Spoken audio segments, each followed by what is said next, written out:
आइए अब हम निविड संकुलन को और अच्छी तरह से समझते हैं। आप भी मेरे साथ विभिन्न रंगों की बॉल लेकर इस संरचना को बना सकते हैं। तो सबसे पहले हम बनाते हैं एक विमीय संकुलन।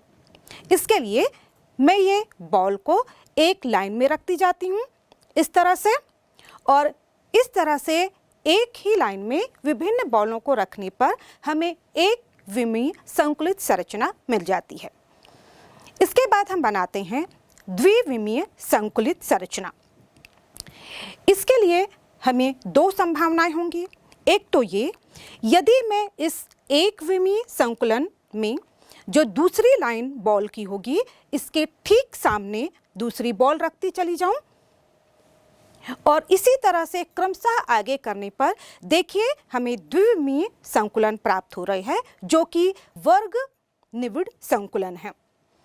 दूसरी तरह यदि मैं पहले लाइन के जो दो गोलों हैं उनके मध्य में दूसरी लाइन के गोलों को रखते जाऊं इस तरह से, और इसी क्रम को आगे बढ़ाने पर आप देखेंगे कि हमें षटकोणीय निविड संकुलन प्राप्त हो जाता है। अब ये दोनों द्विविमीय संकुलन की सहायता से हम त्रिविमीय संकुलन बना सकते हैं। सबसे पहले हम इस वर्ग निविड संकुलन की सहायता से त्रिविमीय संकुलन बनाएंगे।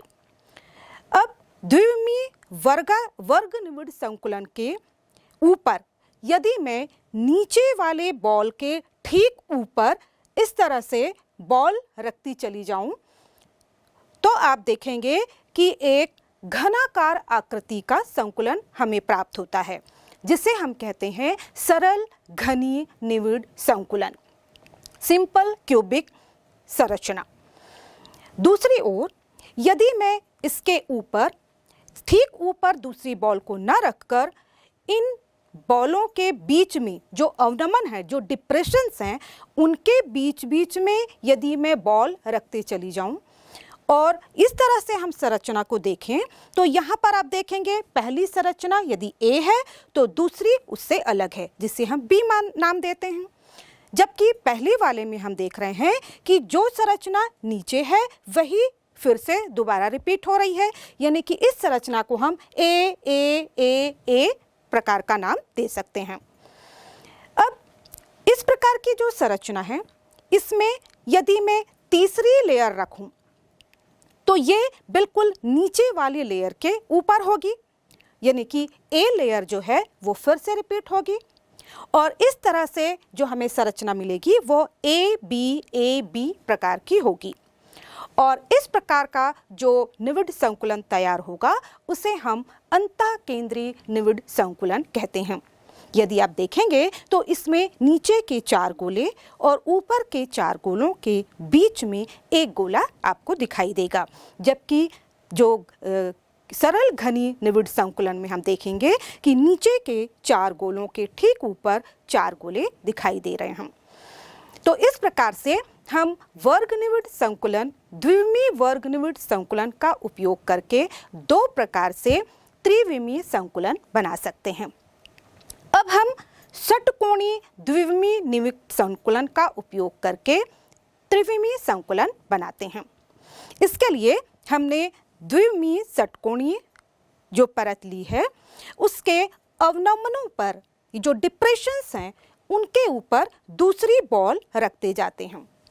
निश्चित रूप से आप देखेंगे कि जो नीचे वाली बॉल है यदि हम उस लेयर को ए नाम दें तो ऊपर वाली को बी नाम देना होगा, क्योंकि बी वाली जो लेयर है वो नीचे वाली लेयर से अलग है। अब इसके बाद यहाँ पर हम देखें तो ऊपर से देखने पर हमें दो अलग अलग प्रकार की संरचनाएं दिखाई देती हैं। कुछ संरचनाओं पर हम देखते हैं कि नीचे के एक बॉल के ऊपर 3 बॉल दिखाई दे रहे हैं, और इस प्रकार जो संरचना बनती है उस स्थान को, उस बीच के स्थान को, रिक्त स्थान को हम चतुष्फल की रिक्ति कहते हैं। दूसरी ओर कुछ स्थानों पर हमें नीचे के 3 बॉल के ऊपर ठीक 3 बॉल दिखाई दे रहे हैं, जिनके बीच जो रिक्त स्थान होगा वो अष्टफलकीय होगा, जिसे हम अष्टफलकीय रिक्ति कहते हैं। अब तीसरी परत जब हम लगाने जाएंगे तो हमारे पास दो संभावनाएं होंगी। क्या हम चतुष्फलकीय रिक्ति का आच्छादन करें या फिर हम अष्टफलकीय रिक्ति का आच्छादन करें।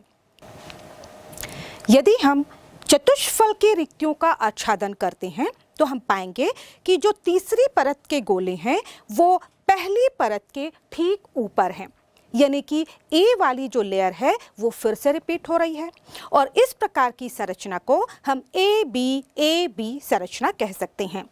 और इस प्रकार का जो संकुलन है वह हेक्सागोनल क्लोज पैकिंग यानी कि षटकोणीय संकुलन HCP कहलाता है।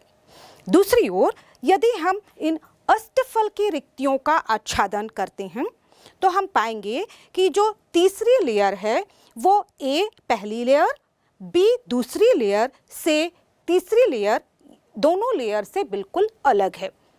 अतः इस तीसरी लेयर को हम सी नाम देते हैं, और इस प्रकार की जो संरचना हमें मिल रही है उसे हम ए बी सी प्रकार कहते हैं। और इस प्रकार की जो संरचना मिलती है वह हमें FCC या फिर CCP जिसे हम कहते हैं में प्राप्त होती है। तो इस तरह से हम स्वयं HCP और CCP संरचना बनाकर इसकी आकृति को आसानी से समझ सकते हैं।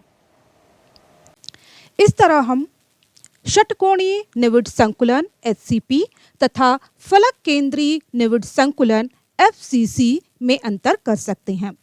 षटकोणीय निविड संकुलन चतुष्फलकीय रिक्तियों के आच्छादन द्वारा बनते हैं, जबकि फलक केंद्रीय निविड संकुलन अष्टफलकीय रिक्तियों के आच्छादन द्वारा बनते हैं। जहां षटकोणीय निविड संकुलन में AB परिधि व्यवस्था पाई जाती है, जबकि फलक केंद्रीय निविड संकुलन में ABC परिधि व्यवस्था पाई जाती है। षटकोणीय निविड संकुलन में अवयवी कणों की संख्या 6 होती है, जबकि फलक केंद्रीय निविड संकुलन में अवयवी कणों की संख्या 4 होती है। षटकोणीय निविड संकुलन में उपसंयोजन संख्या 12 होती है। साथ ही यहाँ पर फलक केंद्रीय निविड संकुलन में भी उपसंयोजन संख्या 12 ही होती है। यदि संकुलन क्षमता देखी जाए तो षटकोणीय निविड संकुलन में भी संकुलन क्षमता 74% 74% होती है। इसी तरह से फलक केंद्रीय निविड संकुलन में भी संकुलन क्षमता 74% होती है। यदि षटकोणीय निविड संकुलन HCP के उदाहरण हम देखें तो इसमें जिंक धातु, magnesium, molybdenum, cadmium, solid helium तथा सॉलिड हाइड्रोजन में ये संकुलन देखने को मिलता है।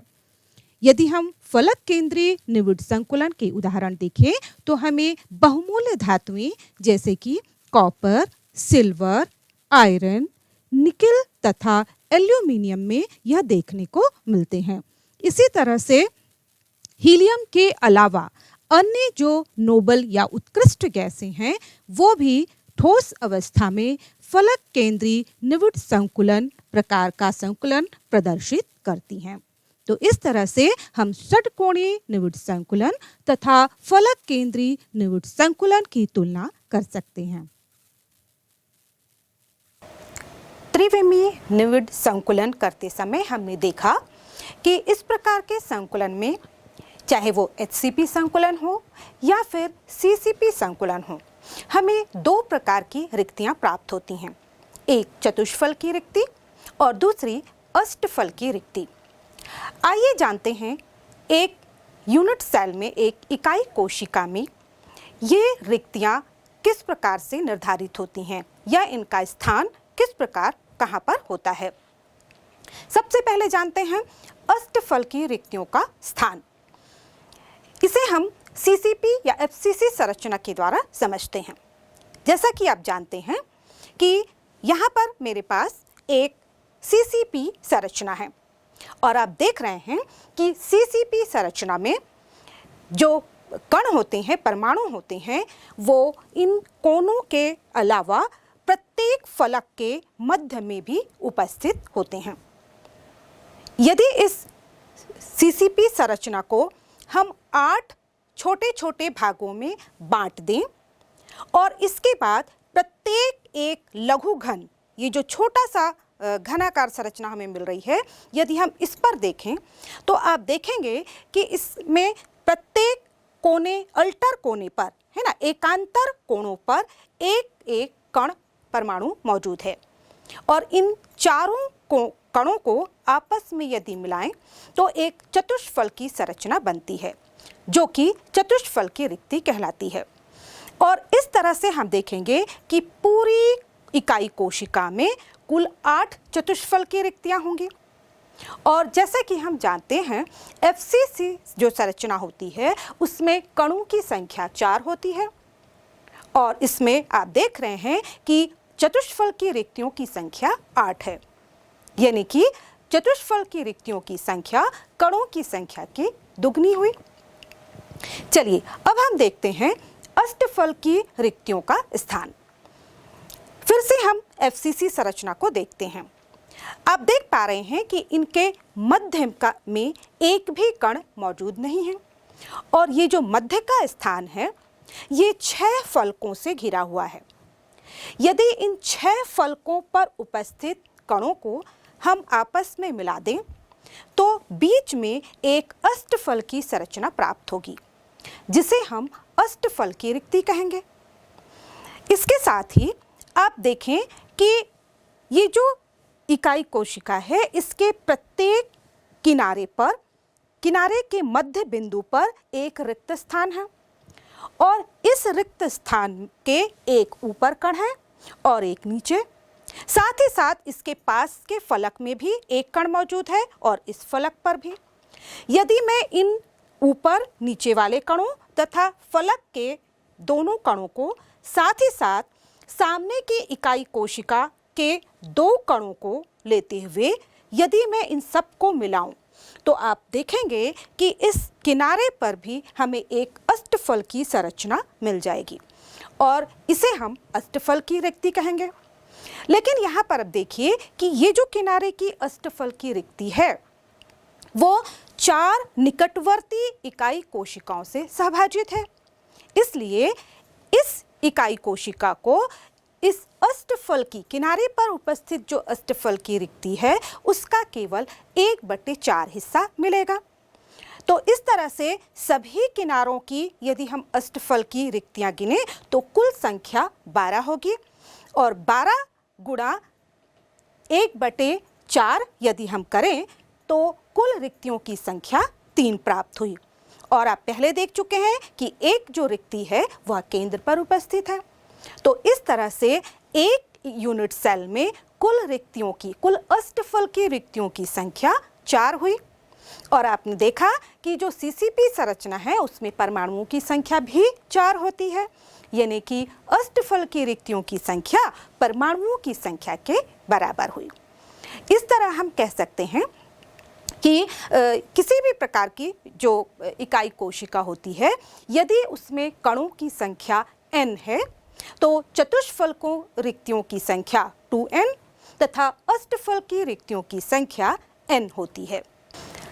यदि हम आयनिक क्रिस्टलों की बात करें तो ये धन आयन तथा ऋण आयनों से मिलकर बने होते हैं, जिसमें कि जो ऋण आयन जो वृहद आकार के होते हैं वो जालक संरचना का निर्माण करते हैं, जबकि धन आयन जो छोटे होते हैं वो इन अंतराकाशी रिक्तियों में भरते हैं। इस तरह से यदि हम देखें कि किसी भी यूनिट सेल में सभी चतुष्फल की या अष्टफल की रिक्तियां भरी हों यह आवश्यक नहीं है। कितनी चतुष्फल की अथवा अष्टफल की रिक्तियां भरती हैं इसके आधार पर ही उस यौगिक का अणु सूत्र या रासायनिक सूत्र निर्धारित होता है, यानी कि किसी भी यौगिक के अणु सूत्र और उसमें संपूरित रिक्तियों का गहरा संबंध होता है। इसे हम एक उदाहरण के द्वारा भी समझ सकते हैं। मान लीजिए हमारे पास 2 आयन X और Y हैं, जिसमें कि X धनायन है और Y ऋणायन है। Y जो है वह CCP संरचना का निर्माण करता है, जबकि जो X यानी कि धन आयन है वह सभी अष्टफल की रिक्तियों में उपस्थित होता है।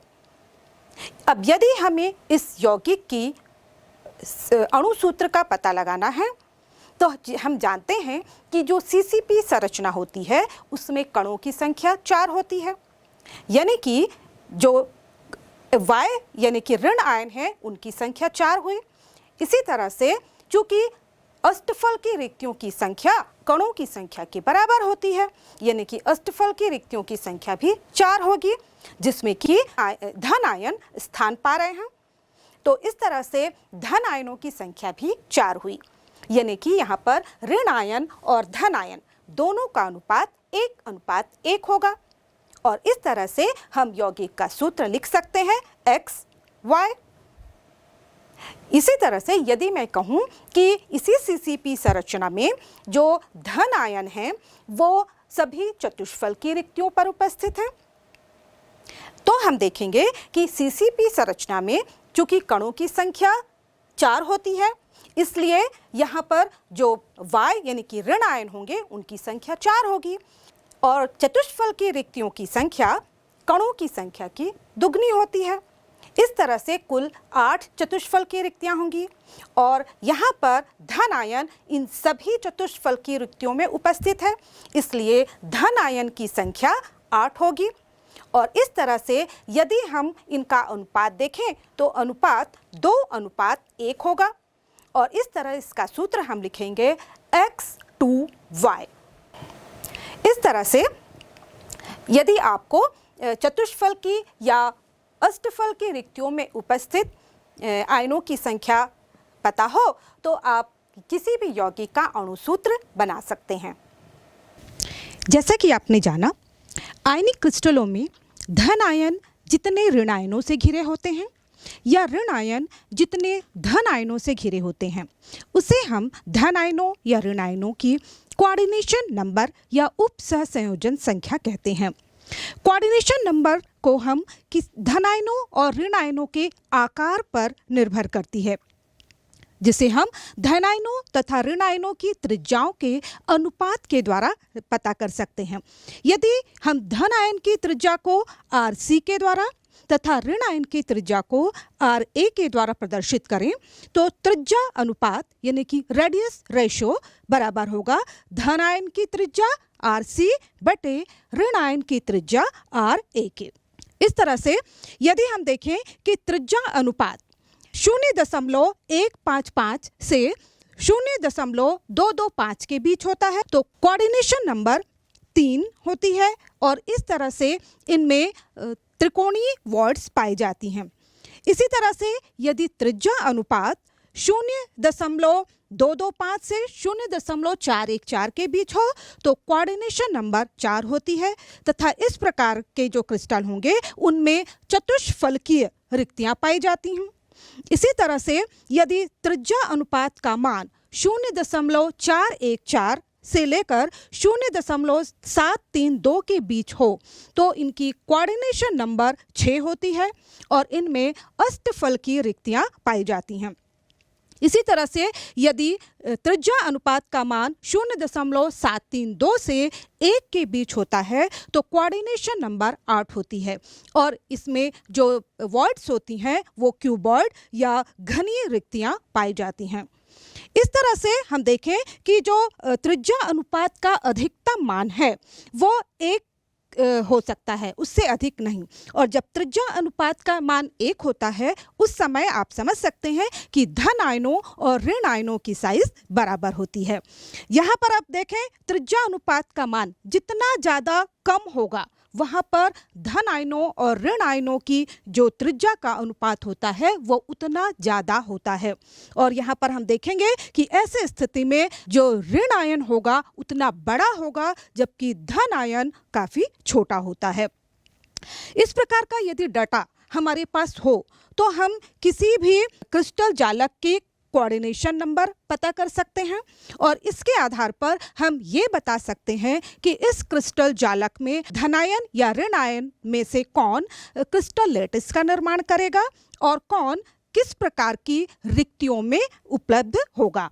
तो इस आधार पर उदाहरण के लिए हम लेते हैं सोडियम क्लोराइड को। सोडियम क्लोराइड के जो रेडिस रेशो है, त्रिज्या अनुपात का मान होता है 0.524। तो आप समझ सकते हैं कि वहां पर इसकी कोऑर्डिनेशन नंबर कितनी होगी, 6। यानी कि सोडियम क्लोराइड का जो क्रिस्टल लैटिस होगा उसमें 6 सोडियम धनायन 6 क्लोराइड ऋण आयनों से घिरे हुए होते हैं।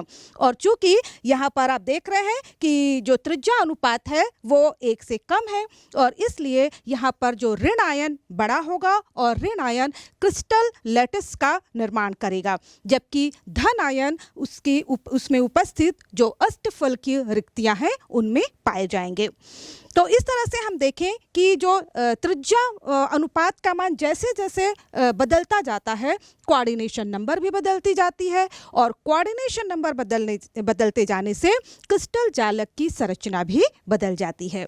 यानी कि किसी भी क्रिस्टल लैटिस की कोऑर्डिनेशन नंबर तथा उसकी संरचना त्रिज्या अनुपात पर निर्भर करती है।